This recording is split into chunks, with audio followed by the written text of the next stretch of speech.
नमस्कार, बहुत बहुत स्वागत आपका अनादि टीवी पर। मैं हूं आपके साथ पारुल। आज बात करेंगे अब टीम योगी का इंतजार। यूपी में मिली प्रचंड जीत के बाद योगी सरकार 2.0 का आगाज भव्य समारोह से होने जा रहा है।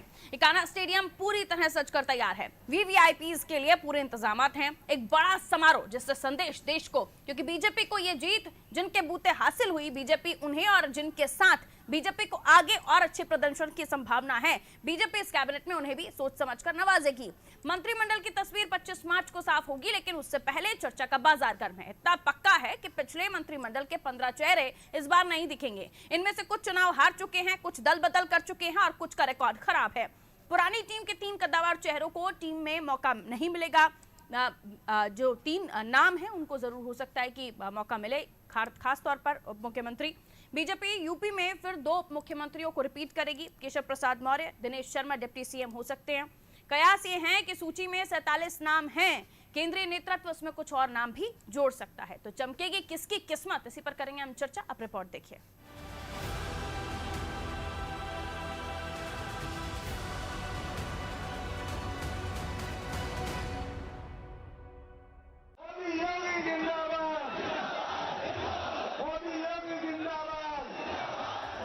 उत्तर प्रदेश में मिली प्रचंड जीत के बाद बीजेपी अब यूपी में 37 साल के इतिहास को तोड़ते हुए दूसरी बार सरकार बना रही है। उत्तर प्रदेश की जिम्मेदारी किसी दलित नेता को दी जा सकती है। विधायक दल की बैठक में योगी आदित्यनाथ को विधायक दल का नेता चुन लिया गया। बैठक से बाहर निकलते ही विधायकों का इस पर क्या कुछ कहना था, आइए सुनते हैं। अरे बात तो भैया, शीर्ष नेतृत्व का नमन है और कार्यकर्ता साथियों का नमन है। एक शानदार सरकार बनने जा रही है। पिछली बार माननीय बहुत शानदार कार्य हुआ था, अगली बार बहुत शानदार। अभी आज हमारे शासन की विकास की उत्तर प्रदेश में सरकार होगी, बस इतना मैं प्राथमिकताएं हमेशा से उत्तर प्रदेश का विकास है, वही प्राथमिकता बंद भी नहीं पाएगा रहेगा। भ्रष्टाचार और अपराध समाप्त हो, यह उत्तर प्रदेश की सरकार योगी आदित्यनाथ जी की सरकार की प्राथमिकता भी बिल्कुल प्रायोरिटी। बड़ा ऐतिहासिक दिन आज का है। एक बहुत बड़ा जनादेश माननीय योगी जी को उत्तर प्रदेश की जनता ने दिया। बहुत 37 साल के बाद एक पार्टी वापस आई है, बहुत मजबूती से 2/3 बहुमत के साथ वापस आई। बहुत बड़ी जिम्मेदारी हम सबके सामूहिक कंधों पे है और उसको मुझे पूरा विश्वास है हम लोग को। कहा जा रहा है कि मंत्रिमंडल में महत्वपूर्ण जिम्मेदारी आपको मिलने वाली है। हमारी पार्टी व्यक्तिगत महत्वाकांक्षा की पार्टी नहीं है, आपकी व्यक्तिगत भूमिका राष्ट्रीय महत्वाकांक्षा तो नहीं हो पा रहा है यार, लोग मुंह जोड़ेंगे। भारतीय जनता पार्टी की दोबारा प्रचंड बहुमत की सरकार उत्तर प्रदेश की जनता ने बनाया है, तो स्वाभाविक है उत्तर प्रदेश की जनता का जो अपेक्षाएं हैं, आकांक्षाएं हैं, वो बहुत विशाल और विराट है। और उस विराट संकल्प को सिद्ध करने के लिए हमारा नया मंत्रिमंडल बनने जा रहा है। और भारतीय जनता पार्टी सामाजिक न्याय की बात हो, विकास के न्याय की बात हो, जातिगत संतुलन की बात हो, सभी बिंदुओं को बहुत बारीकी से ध्यान में रख करके अपने नए मंत्रिमंडल का स्वरूप देगी। अब आपको सुनवाते हैं कि योगी मंत्रिमंडल में शामिल होने वाले संभावित नेताओं के बारे में विपक्षी नेताओं का क्या कुछ कहना है। उत्तर प्रदेश कैबिनेट को लेकर योगी आदित्यनाथ जी और दिल्ली के नेताओं के बीच काफ़ी माथापच्ची और टकराव की स्थिति बनी हुई है। इस स्थिति में उत्तर प्रदेश की जनता का समय भारतीय जनता पार्टी के लोग बर्बाद करने का कार्य कर रहे हैं। उत्तर प्रदेश में लगातार अपराध और गुंडागर्दी बढ़ रहा है, तो लगातार उत्तर प्रदेश में अराजकता अपराध बढ़ रहा है, लोगों की हत्याएं हो रही हैं और दिल्ली और उत्तर प्रदेश लखनऊ के नेता लगातार कैबिनेट में माथापच्ची करने में फंसे हुए हैं। तो मुझे लगता है कि उन लोगों को राजनीति से बाहर निकालकर शीघ्र सरकार का गठन करके उत्तर प्रदेश की शासन व्यवस्था को सुचारू रूप से चलाने पर ध्यान देना चाहिए। अब देखना यह है कि इस बार उत्तर प्रदेश को 1/3 मुख्यमंत्री मिलता है या 1/4 मुख्यमंत्री मिलता है। अब ये देखने के बाद ही आगे की रणनीति कांग्रेस पार्टी तय करेगी। मंत्रिमंडल के गठन का ये उनका अपना भारतीय जनता पार्टी का अंदरूनी मसला है। समाजवादी पार्टी का बस यही कहना है कि प्रदेश में जो हालात हैं उन हालातों को सुधरना चाहिए और सरकार को सुधारना चाहिए। गुंडा राज खत्म होना चाहिए, अपराधियों पे को सजा मिलनी चाहिए, अपराधों पे अंकुश लगना चाहिए। कुछ नाम ऐसे भी हैं जो पुराने मंत्रिमंडल से रिपीट हो सकते हैं, वहीं कुछ नाम खुद ब खुद अलग हो चुके हैं, कुछ हारे हैं और कुछ पार्टी छोड़ गए हैं। ऐसे 2 IAS अफसर हैं जिनमें AK शर्मा और असीम अरुण का नाम भी शामिल है। क्योंकि यूपी से ही खुलता है दिल्ली का दरवाजा, तो बीजेपी न केवल यूपी बल्कि यूपी की राजनीति के कॉरिडोर से पूरे भारत में राजनीतिक पिच मजबूत करने की कोशिश करेगी। खासतौर में भाजपा दलित वर्ग में अपनी मजबूत पकड़ बनाने के लिए उत्तर प्रदेश में मिले दलित वोटों को बड़ा आधार बनाना चाह रही है। दलित और महिला वोट बैंक बढ़ने से बीजेपी भी अब इस वोट बैंक को जाने नहीं देना चाह रही है। लिहाजा मंत्रिमंडल में भी इसकी झलक दिखेगी और साफ हो जाएगा कि कौन आएगा और कौन जाएगा। ब्यूरो रिपोर्ट, अनादि टीवी।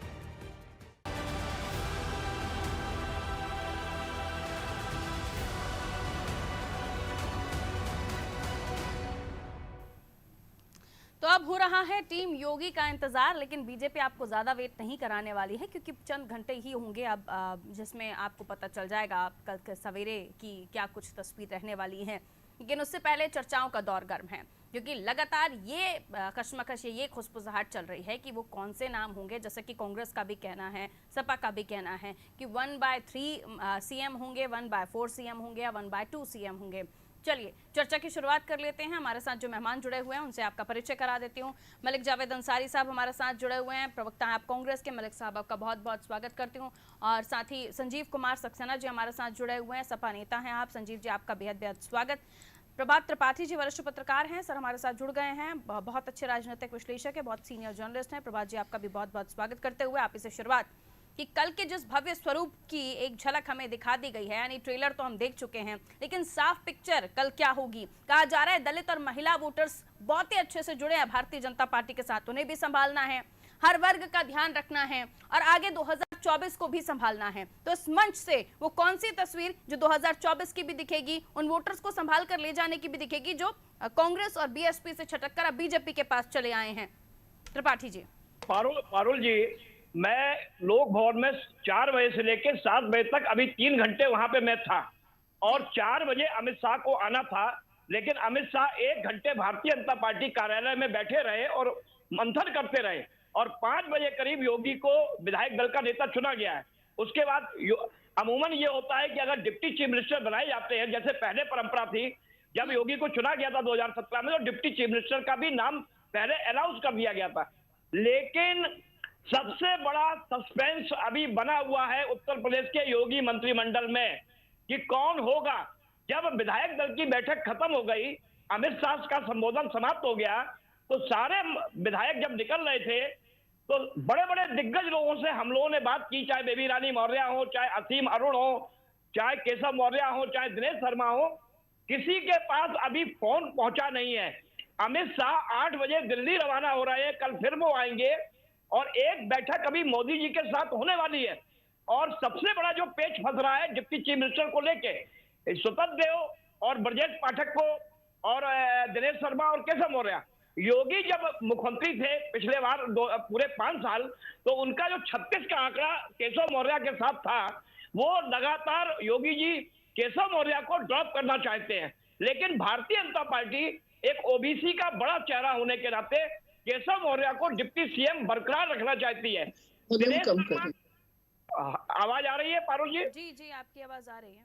हाँ, तो बीच में कोई डिस्टर्ब कर रहा था। मैं ये कह रहा हूं कि अभी तक किसी के पास फोन नहीं पहुंचा है और कल फोन पहुंचेगा 11 और 12 बजे, शपथ समारोह के 4 घंटे पहले। अभी ये तय नहीं है कि कौन डिप्टी चीफ मिनिस्टर बनेगा, कौन मंत्री बनेंगे।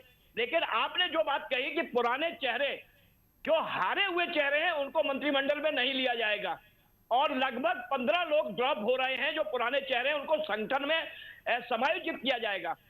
हम अभी लोक भवन से आ रहे हैं, अमित शाह निकल गए हैं दिल्ली के लिए, मुख्यमंत्री योगी आदित्यनाथ कालिदास पहुंच गए हैं, वहां बैठक शुरू हुई है। और जिस तरीके से जो बेबी रानी मौर्य की बात चल रही है, सुरेश खन्ना बेबी रानी मौर्य को लेके कि क्या इनको विधानसभा अध्यक्ष पद दिया जा सकता है, तो सुरेश खन्ना ने नाम का प्रस्ताव रखा योगी के लिए। योगी जी नेता विधायक सदन चुने गए, लेकिन विधानसभा अध्यक्ष को लेके भी पेच फंसा हुआ है कि आखिर जिस जाटव समाज से गवर्नर के रूप में इस्तीफा दिला के बेबी रानी मौर्य को लाया गया है, तो क्या उनको डिप्टी चीफ मिनिस्टर बनाया जाए या उनको स्पीकर बनाया जाए? और 65 साल के ऊपर जो भी लोग हैं उनको मंत्रिमंडल में नहीं लिया जा रहा है, मैं आपको बता दूं। और अभी असमंजस की स्थिति है भारतीय जनता पार्टी में, असमंजस की स्थिति है। किसी को नहीं पता है कि हम मंत्री बनने जा रहे हैं, कोई फोन कॉल आया नहीं है, किसी की सीट अभी रिजर्व नहीं हुई है, किसी की लॉटरी नहीं खुली है। यानी सरप्राइज मिलेगा कल, जो भी नेता हैं कई उम्मीद लगाए होंगे तो उन्हें कॉल मिलेगा तो वो कुर्सी से नीचे बैठेंगे या ऊपर बैठेंगे, ये तो खैर उनकी ही समझ से है। लेकिन सर ये तो साफ हो गया कि फिलहाल आप जो बता रहे हैं, क्योंकि आप वहां मौजूद थे, तो आपने बताया कि फिलहाल किसी की तरह की कंफर्मेशन नहीं है कि किसके पास फोन जाए किसके पास ना जाए। पारुल जी, अमूमन पहले ये होता था कि जब विधायक बाहर रहते थे तो फोन कॉल पहले चला जाता था और राजभवन पे नाम चला जाता था, लेकिन भारतीय जनता पार्टी सब कुछ अप्रत्याशित करती है। क्या होगा भारतीय जनता पार्टी के अंतिम समय में किसी को ये पता नहीं है। मीडिया सब कयासबाजी लगा रही है, जितने भी नाम चल रहे हैं वो कयासबाजी के नाम चल रहे हैं, अभी ये नाम कंफर्म नहीं है। और जो भी नाम चल रहे हैं उसमें कुछ नाम जो हैं केशव मौर्य, दिनेश शर्मा, मेरी जो सूचना है कि सिर्फ 2 डिप्टी चीफ मिनिस्टर रहेंगे, दिनेश शर्मा और केशव मौर्य, जो मेरी सूचना है। अब उसके बाद रातों रात क्या हो जाए, कल क्या हो जाए, ये किसी को नहीं पता है, लेकिन कस जारी है। और हर नए विधायक जीत के आए हैं वो सोच रहे हैं कि क्या कैसे भाई किससे संपर्क साधा जाए। एक तो भारतीय जनता पार्टी में कोई संपर्क का कोई मामला नहीं है, वहां पे जो डिसाइड होता है वो अमित शाह करते हैं और प्रधानमंत्री नरेंद्र मोदी करते हैं। अब योगी की टीम में कौन कौन होगा, क्या वो IAS शर्मा जी जो आए थे, जो महुआ बीन रहे थे, क्या उनको ठीक है सर, मैं लौटूंगी आपके पास, लौटूंगी अब आपके पास। बाकी मेहमान भी हमारे साथ जुड़े हुए हैं, उनके पास भी जाना होगा। शबनम पांडे जी भारतीय जनता पार्टी से हमारे साथ जुड़ गए हैं। शबनम जी बहुत बहुत स्वागत करती हूँ आपका।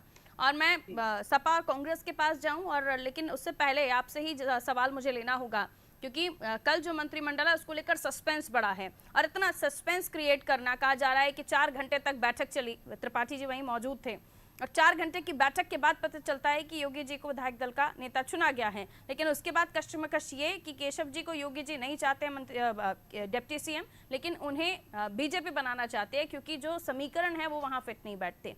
क्या कहेंगे आप इसको, इतना कश्मकश, इतना सस्पेंस क्यों? पहले तो अभी तक राजभवन से फोन चला जाता था अगर पहले की हम बात करें तो, लेकिन अभी तक विधायकों को पता नहीं है कि उनके पास फोन आएगा भी या नहीं आएगा।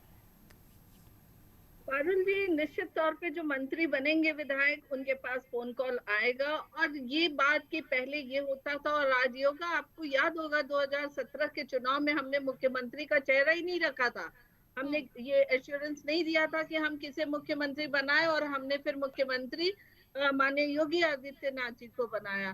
तो इसी तरीके से इस मंत्रिमंडल में, क्योंकि हमारी एक प्रचंड जीत हुई है, इस मंत्रिमंडल में किसको कौन सा मंत्रालय किस पद पे रखा जाए, डिप्टी CM बनेंगे कि नहीं बनेंगे, ये सारी चीजों पे चर्चा हुई है और लंबे समय से चर्चा हुई है। और हमारा संगठन, हमारे शीर्षस्थ नेता सबने मिलकर इस पर चर्चा की है, जिस चर्चा में माननीय योगी आदित्यनाथ जी भी लगातार लगे रहे हैं। आपने देखा उनके दिल्ली दौरा कई बार हुए और तमाम बड़े नेताओं से वो मिले, तो सारी चर्चा के बाद ये निश्चित कर लिया गया है किसे बनाया जाएगा। आसानी से जो मंत्रिमंडल बनना है वो बन नहीं रहा है, ऐसा भी कहा जा रहा है। नहीं, ये तो देखिए अफवाहें हैं। देखिए, अफवाहों का दौर उत्तर प्रदेश की राजनीति में, वो भी जब भारतीय जनता पार्टी एक मजबूती की स्थिति में, आपने देखा चुनाव से पहले कितनी अफवाहें फैल रही थी कि इन लोगों में पटरी नहीं बैठ रही, योगी आदित्यनाथ जी तो फिर अब तक क्लियर क्यों नहीं हो पाया है, तमाम ऐसे अफवाहें नहीं हो पाया कि 2 डिप्टी CM होंगे, वो कौन से नाम होंगे? पहले तो डिप्टी CM पहले अनाउंस कर दिया था ना, इस बार भी अप्रत्याशित होना, यानी जिन नामों के कयास लग रहे हैं वो होंगे ही नहीं। हर बार परिस्थिति अलग होती है, अलग तरीके से वही तो जो कयास लगाए जा रहे हैं कि इस बार परिस्थिति क्या है। नहीं, देखिए परिस्थिति कुछ नहीं है, सभी के पास फोन जाएगा जिन्हें भी मंत्री पद मिलेगा। ऐसा नहीं है कि अचानक वहां पे अनाउंस होगा, सबके पास जाएगा। लेकिन हमारे संगठन और जो हमारी सरकार बनने जा रही है उनके बीच अच्छा तालमेल हो, किसे संगठन में लाया जाए, किसे संगठन से मंत्रिमंडल में लाया जाए, इस पर भी चर्चा हो चुकी है और सारे निर्णय हो गए। कोई भी कहीं भी कोई क्लैशेस भी नहीं है, क्योंकि हमें मालूम है कि हमारे भारतीय जनता पार्टी में एक अनुशासन रहता है, लोकतंत्र के साथ साथ अनुशासन भी होता है।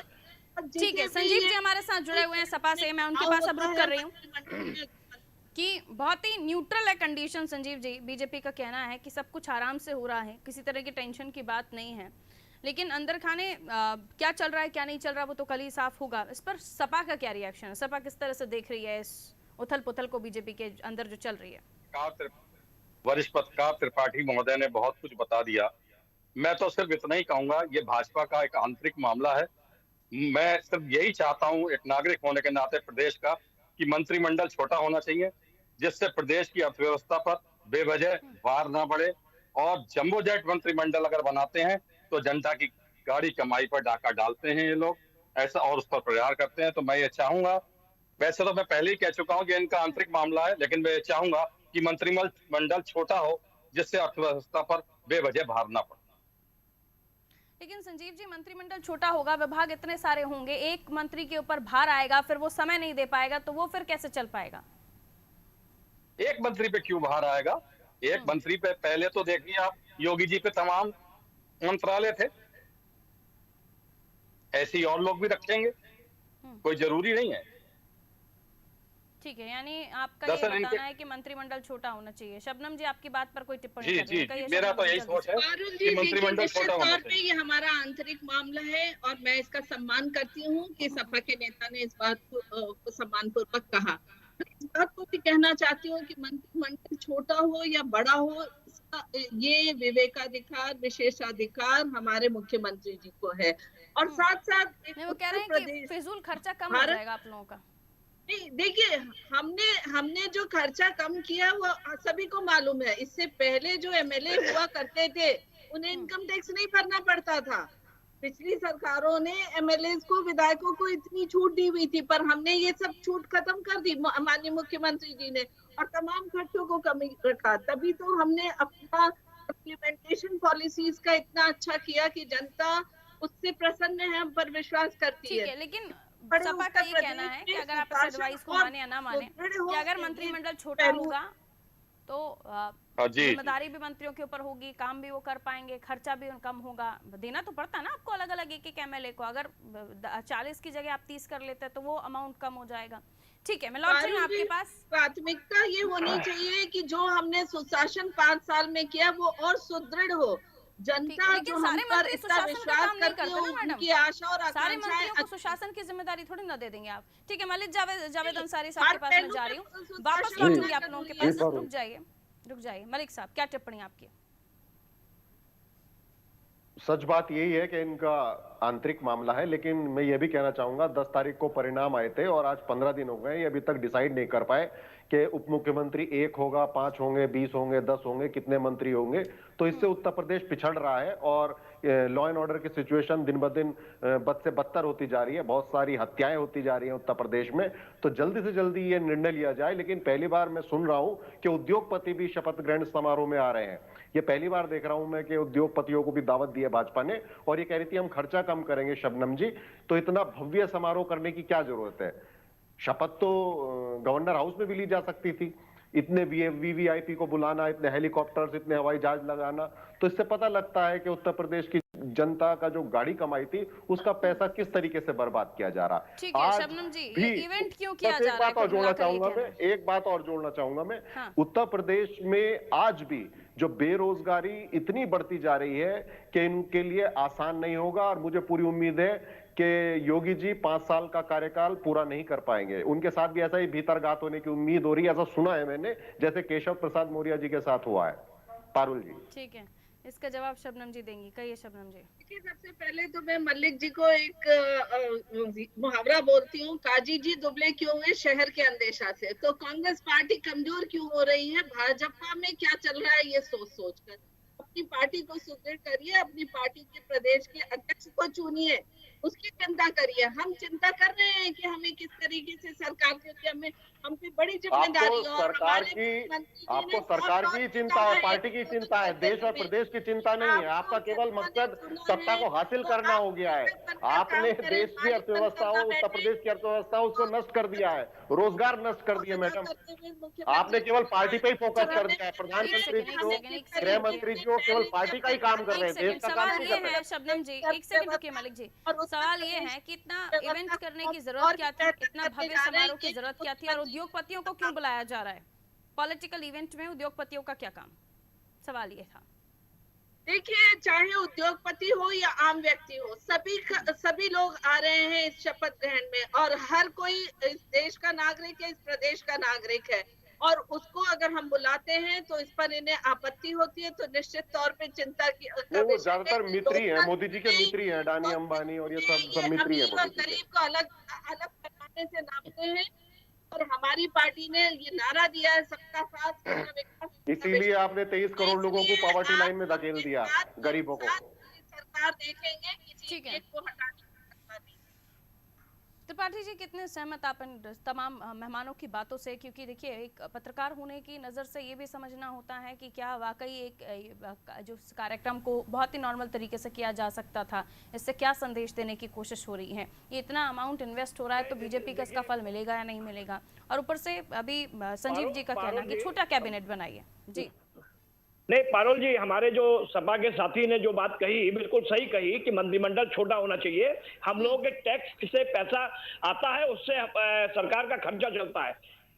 इतना बड़ा मेगा शो, आपको याद होगा मोदी जी ने ट्रंप को बुलाया था और गुजरात में कितना बड़ा मेगा शो किया था। ये Bharatiya Janata party event party है और मेगा शो करने के लिए पार्टी है। लाभार्थियों को पूरे बुलाया जा रहा है, हर लोगों को पूरा। एक उद्योगपति तो आ ही रहे हैं। यही मुख्यमंत्री ने पिछले कार्यकाल में $1 ट्रिलियन की बात की थी कि हम अपनी इकोनॉमी $1 ट्रिलियन करेंगे, अभी तक नहीं हो पाई। अब देखें क्या होता है योगी 2 में। एक चीज और बता दें, एक चीज अच्छी है कि योगी जी एक काम ये करने जा रहे हैं जो अभी हमारे साथी ने चिंता व्यक्त की थी। लगभग 80-82 विभाग हैं जो पूरे 5 साल में वो नहीं कर पाए। अब 45 विभाग सिर्फ रहेंगे, सारे विभाग मर्ज किए जा रहे हैं जो छोटे छोटे विभाग हैं। ये एक बहुत बड़ा क्रांतिकारी कदम होगा उत्तर प्रदेश की योगी सरकार का, बहुत बड़ा कदम होगा। जब 45 विभाग रह जाएंगे तो हर विभाग का एक मंत्री रहेगा, और वो विभाग जैसे मुख्यमंत्री के पास 15-15 विभाग हैं, 10-10 विभाग हैं, 3-3 विभाग किसी मंत्री के पास हैं, काम और अननेसेसरी खर्चा होता था, तो इसमें कटौती करेंगे। ये मुख्यमंत्री योगी की प्लानिंग है और ये योगी 2 में ये हो जाएगा। सीधा आधा कर दिए हैं विभाग, खर्चा भी कम होगा, जिम्मेदारियां बढ़ जाएंगी, जैसा आप चाह रहे हैं। डिपार्टमेंट्स को लेकर तो फिलहाल नहीं, लेकिन पारुल जी, कल के जो इवेंट शो की बात हो रही है, निश्चित तौर पे करोड़ों अरबों रुपए खर्च किया जा रहा है। ठीक है, समय कम है सर, अब मैं एक एक टिप्पणी बाकी मेहमानों से ले लेती हूँ। संजीव जी, क्या कहेंगे इस पर आप? मैं तो ये कहूंगा, ये सुशासन